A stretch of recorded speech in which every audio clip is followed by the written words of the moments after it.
Selamat datang di kanal YouTube Oma Solusi Indonesia, Catatan Kehidupan. Pada kesempatan kali ini, saya akan membawakan satu pokok pembahasan, satu materi dengan sebuah judul Pain versus Suffering. Pain versus Suffering. Di mana video ini saya buat mengacu pada sebuah narasi atau literatur, juga mengacu pada apa yang baru saja saya alami di bulan Desember, tepatnya 21 Desember 2022, ketika saya melakukan sebuah tindakan medis terkait organ jantung dan terkait dengan tulang belakang leher penyangga tempurung otak. Dan juga video ini saya sengaja buat saya percepat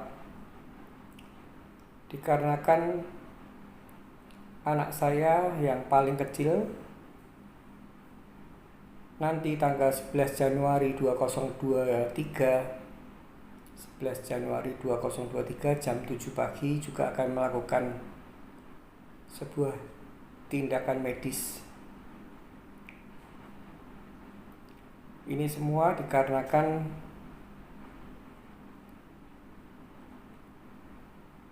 gigi geraham bungsu anak saya tidak bisa tumbuh, terpendam dalam gusi rahang, dan posisinya cenderung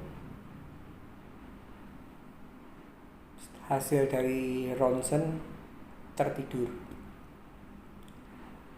Dan akibat dari adanya diagnosa yang sudah diceritakan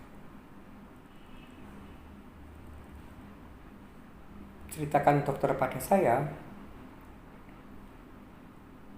itulah yang mengakibatkan bahwa anak saya yang terakhir ini, yang paling kecil ini, sering sekali pusing, sering sekali pilek. Ini akibat dari pusingnya karena rahangnya ada 4 gigi yang tidak bisa tumbuh, dan ketika ke-trigger sebuah kondisi badan yang mungkin kurang fit, kurang baik, mengakibatkan radang, juga mengakibatkan gangguan gigi yang tidak bisa tumbuh ini mengakibatkan mengganggu sinusitis. Maka dari itu sering dengan kejadian pilek. Dan setelah pemeriksaan dan diagnosa itu disampaikan pada saya dan di depan anak saya, disinilah saya mengajarkan anak saya tentang memberikan edukasi, memberikan spirit, semangat untuk mengenal tentang kesehatan mental. Yang pertama kali ketika itu diputuskan oleh dokter akan dilakukan bedah mulut, anak saya mengatakan, sakit dak Bi? Sakit dak Bi? Dan itu adalah wajar, karena di usianya saat ini baru kali pertama ini sebuah tindakan medis akan dilakukan pada anak saya yang tercinta. Dan judul video yang saat ini Anda tonton adalah Pain versus suffering. Saya mengatakan kepada anak saya, memberikan bekal tentang kesehatan mental, saya katakan sakit. Tapi kamu harus bisa menerima realita, accept. Setelah bisa menerima, accept, kemudian kamu harus aware, sadar. Kalau kamu takut sakit, itu tidak dilakukan sebuah tindakan, maka yang menjadikan problematika ke depan malah double, pain and suffering. Tapi kalau kamu berani menerima realita, accept, berani aware, sadar bahwa problematika pilek kamu, problematika pusing kamu itu disebabkan oleh diagnosa dokter di mana 4 gigi geraham bungsunya tidak bisa keluar,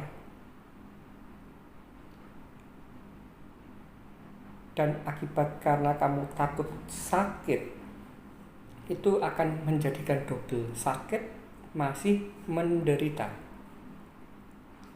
Dan setelah saya berbincang-bincang, memberikan spirit, tidak apa-apa, kita harus berani memanggul salib. Dalam arti itu adalah manusia per manusia memang diberikan pencobaan yang berbeda-beda, tapi ini tidak ada masalah. Daripada nantinya akan mengganggu, daripada kalau kamu minum obat pusing, daripada kamu minum obat pilek dan itu tidak menyelesaikan perkara ketuntasan, tapi hanya sementara, apalagi obat nyeri, itu malah membahayakan bagi organ ginjal kamu. Sehingga akhirnya setelah anak saya tenang, dan itu pun pasti akan saya dampingi dari awal sampai akhir, sampai pulih dengan sempurna, saya akan temani dia terus. Akhirnya dia berani untuk oke, tidak apa-apa Pi, lakukan aja tindakan medis, dan sudah dijadwalkan untuk tanggal 11 Januari 2023 jam 7 pagi, dan harus mulai rawat inap tanggal 10 Januari 2023 jam 11 siang.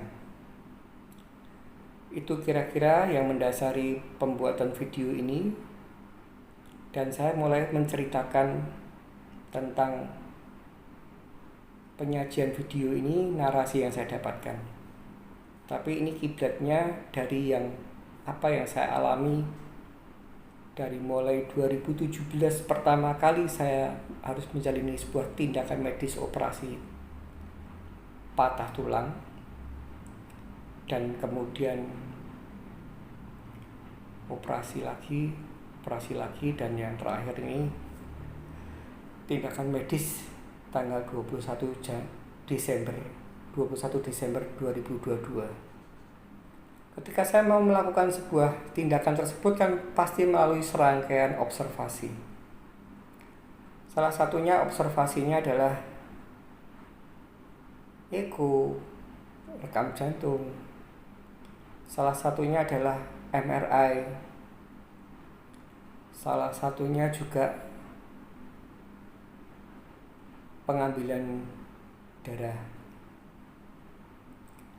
Dan ketika saya antri menuju ke MRI terutama, atau ketika saya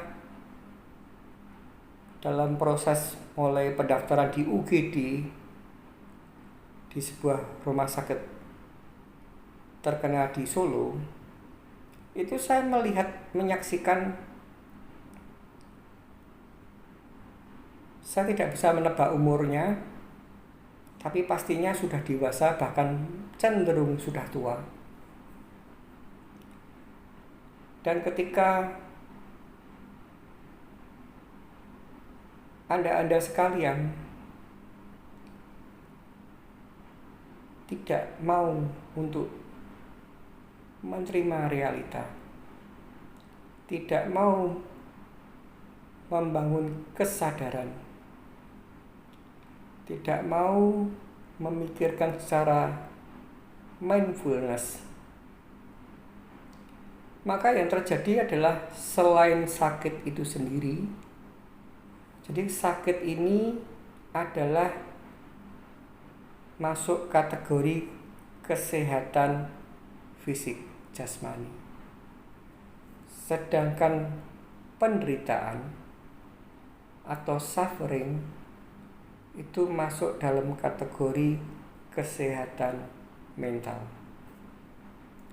Ini ya saya bekali khususnya pada anak saya dan khususnya kepada seluruh pemirsa penonton kanal YouTube Umat Solusi Indonesia Catatan Kehidupan, agar supaya Anda harapannya hanya bisa untuk menerima, menyadari, sehingga Anda hanya merasakan satu macam saja, yaitu sakit. Sudah saya katakan, sakit itu kaitannya jasmani. Ketika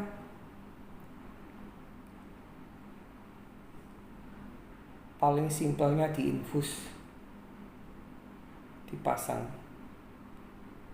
infus, ketika jarum ditusukkan ke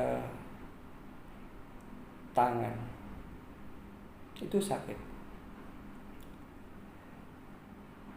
Itu yang paling simpel. Tapi saya membuat video ini tidak lain tidak bukan, sadarlah bahwa ini hanya sakit fisik karena sebuah benda tajam ditusukkan dalam tubuh.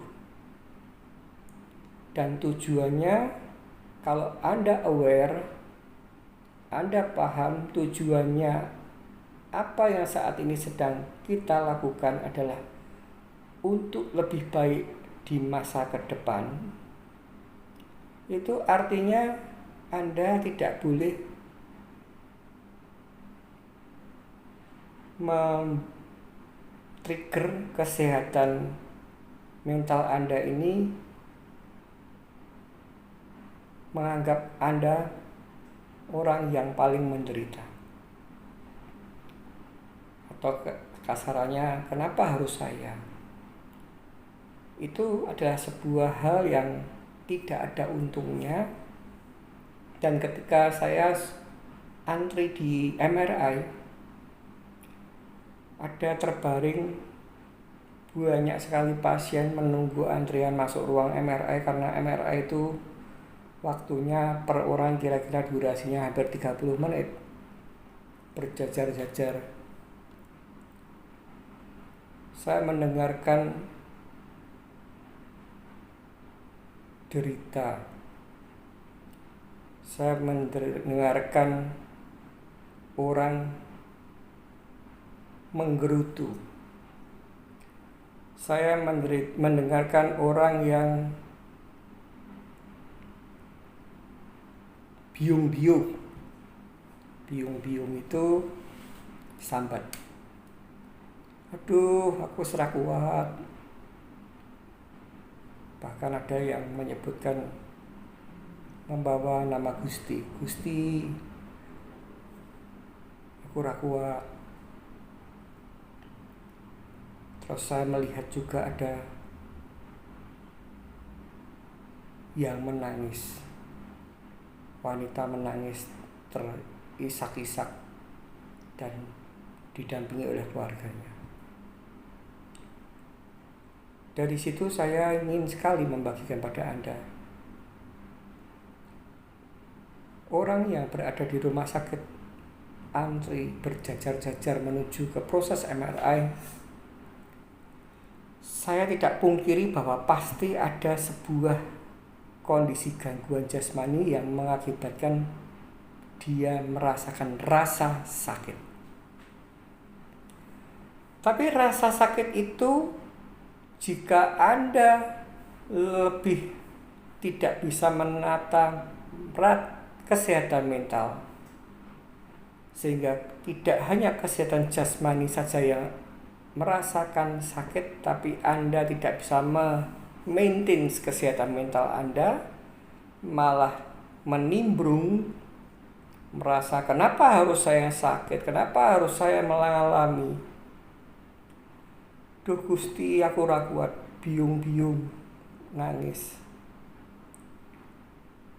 itu Anda akan menderita double, dan situasi itu tidak memperbaiki suasana, tidak memperbaiki proses penyembuhan, tapi malah memperburuk proses kesembuhan itu sendiri.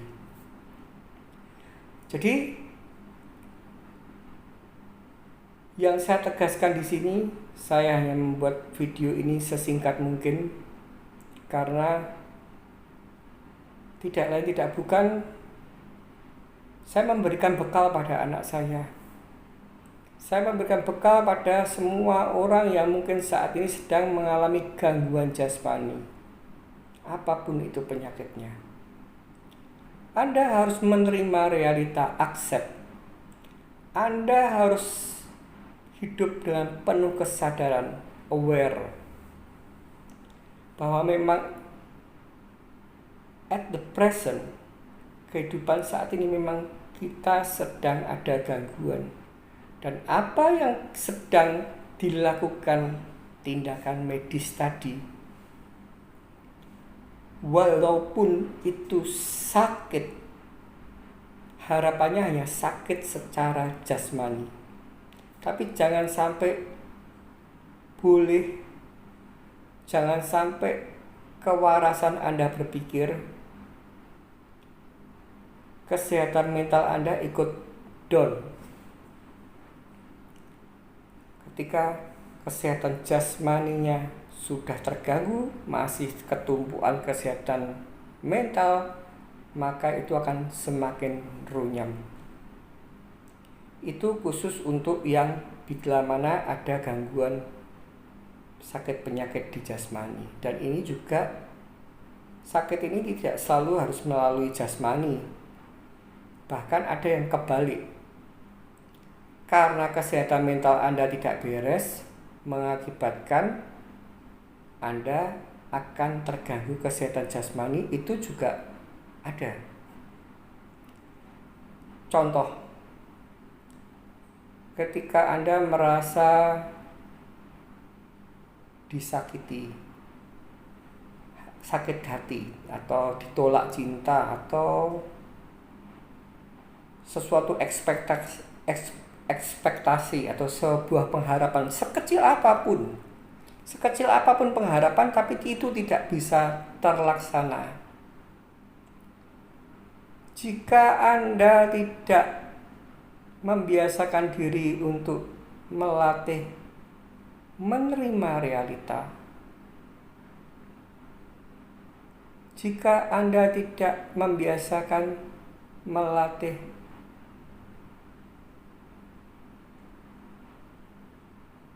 membangun kesadaran secara penuh apa yang saat ini sedang terjadi, maka yang terjadi itu akan menjadi sebuah penderitaan. Itu bukan sakit, tapi jadi menderita. Dan ketika menderita ini Anda tidak bisa netralkan, malah sebaliknya Anda pupuk, Anda mimi, Anda eman-eman supaya itu rasa dongkol, dendam atau apapun yang tidak sesuai dengan ekspektasi Anda, harapan Anda, tidak bisa segera Anda netralisirkan, tidak bisa segera Anda berpikir secara waras. Termasuk misalkan saat ini perekonomian Anda sedang kacau balau mungkin, atau mungkin ada sebuah kejadian yang tidak mengenakan,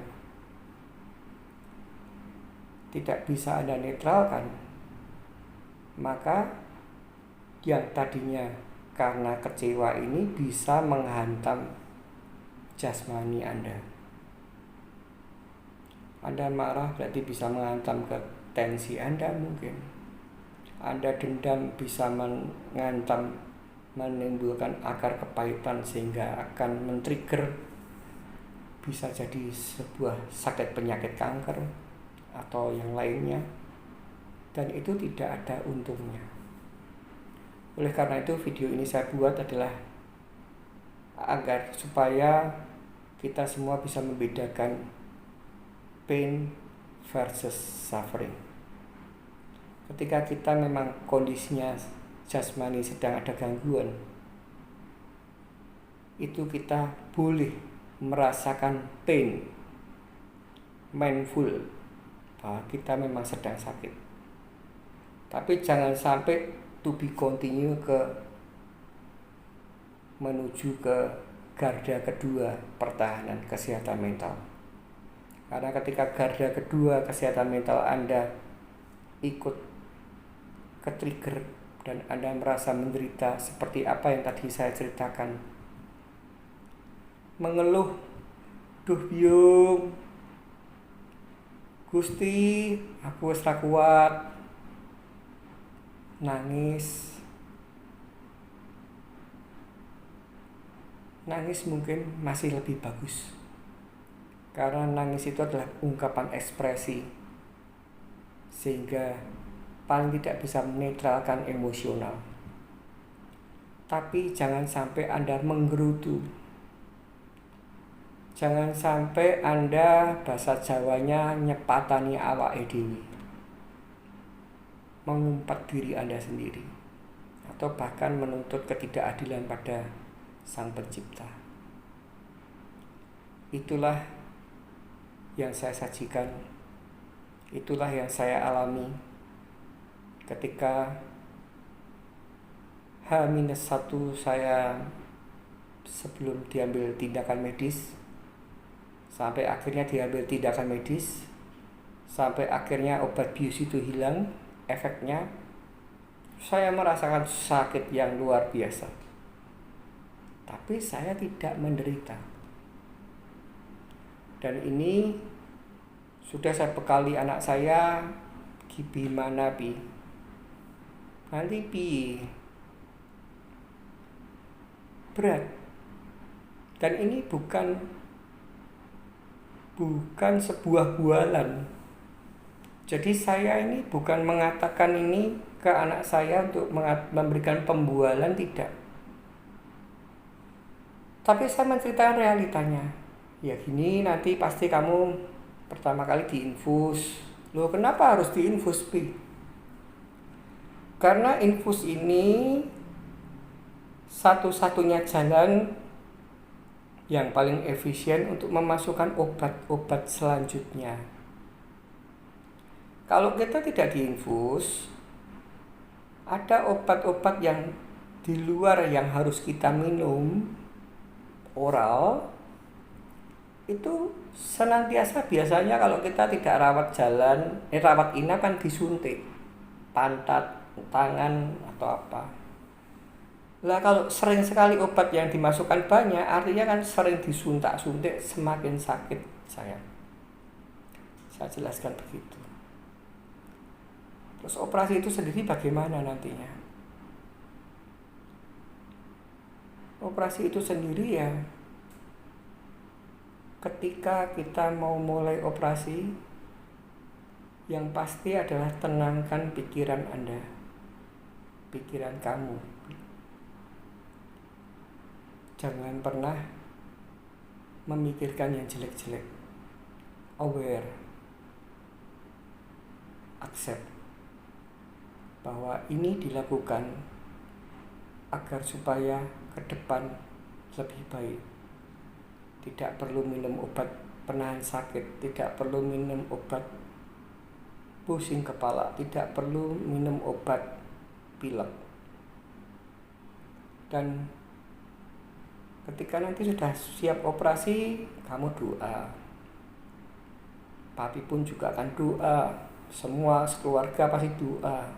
Dan juga saya memohon bantuan, bimbingan, dukungan dari seluruh penonton kanal YouTube Omah Solusi Indonesia Catatan Kehidupan untuk mau membantu saya mendukung doa agar supaya proses tindakan medis yang akan dilakukan terhadap anak saya ini berjalan lancar, bisa cepat pulih kembali, bisa segera normal, tidak ada gangguan pusing, tidak ada gangguan pilek, tidak ada gangguan nyeri. Dan pada saat kamu sudah selesai berdoa, kamu tidak merasakan apa-apa karena setelah dibius, saya masih ingat sekali ketika operasi, ya kita mulai ya Pak, kita doa dulu. Jadi tim dokter selalu mengajak doa. Setelah doa itu selesai, baik Pak, kita mulai akan masukkan obat bius. Terus coba Bapak hitung 1 sampai 10. Dan ketika obat bius itu sudah dimasukkan, saya mencoba menghitung 1, 2, tapi seingat saya nggak sampai hitungan kelima, saya sudah terlelap, tidak merasakan apapun. Tindakan medis itu dijalankan, dan ketika itu tahu-tahu sadar sudah dalam kondisi yang merasakan ketidaknyamanan. Tapi rasa sakit itu sendiri belum terlalu puncak karena obat bius tadi masih berfungsi. Dan setelah obat bius itu tidak berfungsi, dilanjutkan oleh obat-obat, entah itu antibiotik, entah itu penahan sakit, sampai akhirnya pulih kembali. Dan sampai hari ini, sampai saat ini saya bisa membuat video, saya bisa berikan sugesti positif, motivasi Anda semua, kiranya bahwa Anda harus bisa membedakan mana itu yang dirasakan oleh fisik, pain, dan mana yang dirasakan oleh mental, kesehatan mental. Dirasakan oleh mental ini adalah suffering. Jadi kalau boleh dikatakan disingkat, saya kasih sebuah analog antara sepi, suasana sepi, dan suasana kesepian. Itu langit dan bumi. Sepi ini adalah indera kita, mata, telinga, mulut kita. Mata dulu menyaksikan tidak ada orang. Kalaupun ada orang, kita menyaksikan dari mata, tapi telinga kita tidak mendengarkan sebuah percakapan. Itu sepi, itu fisik. Beda dengan jika yang kacau itu adalah kesehatan mental, kesepian. Kesepian ini artinya kita di ruang, di dalam suasana, mungkin kita malah sedang berkumpul dengan teman, canda, tawa, minum bersama, kongko, tapi hati kita hampa. Itu kira-kira analognya. Jadi semoga video ini bermanfaat dengan sebuah topik pain versus suffering. Dan jangan pernah letih untuk menjalani kehidupan ini. Suka duka itu bagikan roda pedati. kita harus senantiasa accept, menerima. Ini suasananya ini sedang enak, gembira, atau sedang buruk, sedih. Dan setelah kita accept, menerima, kita harus selalu aware bahwa ini apa yang sedang kita alami tidak ada yang selamanya.